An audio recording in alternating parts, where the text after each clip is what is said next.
P Chittaranjan പെട്ടെന്ന് ചോദിച്ചാൽ കുറേ കയർ വ്യവസായത്തിൻ്റെ വളരെ നവീകരണ പ്രവർത്തനങ്ങൾ നടക്കുന്നൊരു കാലമാണ് സാർ. ഞാൻ ബഹുമാനപ്പെട്ട മന്ത്രിയെ അതിനകത്ത് അഭിനന്ദിക്കുകയാണ്. എൻ്റെ ചോദ്യം സാർ, പുതിയ ഡിസൈനുകളിൽ ട്രെയിനിങ് കിട്ടിയിട്ടുള്ള തൊഴിലാളികൾക്ക് പുതിയ സംരംഭങ്ങൾ ആരംഭിക്കുന്നതിനുള്ള നടപടികളായിട്ടുണ്ടോ, ഏതെങ്കിലും ആരംഭിച്ചിട്ടുണ്ടോ? Yes minister.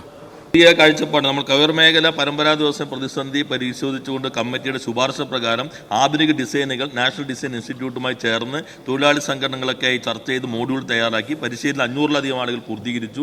അവരെ പ്രത്യേക ഒരു സൊസൈറ്റി രൂപീകരിച്ചു. ആ സൊസൈറ്റിക്ക് എല്ലാവിധ പിന്തുണയും നൽകുന്നുണ്ട്.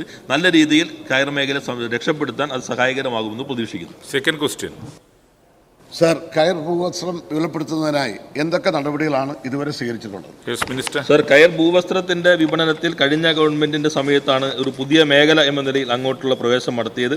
അതിന്റെ ഭാഗമായി കയർ മേഖലയിൽ പുതിയ തൊഴിലവസരങ്ങൾ സൃഷ്ടിക്കാനായിട്ട് കഴിഞ്ഞു. ഇപ്പോൾ ജിയോ ടെക്സ്റ്റൈൽസിന്റെ കാര്യത്തിൽ സാർ, കഴിഞ്ഞ ഗവൺമെന്റ് സമയത്ത് 98.29 കോടി രൂപയുടെ ഭൂവസ്ത്രം വിറ്റു. ഈ ഗവൺമെന്റ് വന്നതിന് ശേഷം ഇതുവരെ 150 കോടിയുടെ ഭൂവസ്ത്രങ്ങൾ വിൽക്കാനായിട്ട് കഴിഞ്ഞിട്ടുണ്ട്. കൂടുതൽ ഭൂവസ്ത്രങ്ങൾ വിൽപ്പനയ്ക്ക് വേണ്ട ശ്രമം ഗവൺമെന്റ് നടത്തിക്കൊണ്ടിരിക്കും.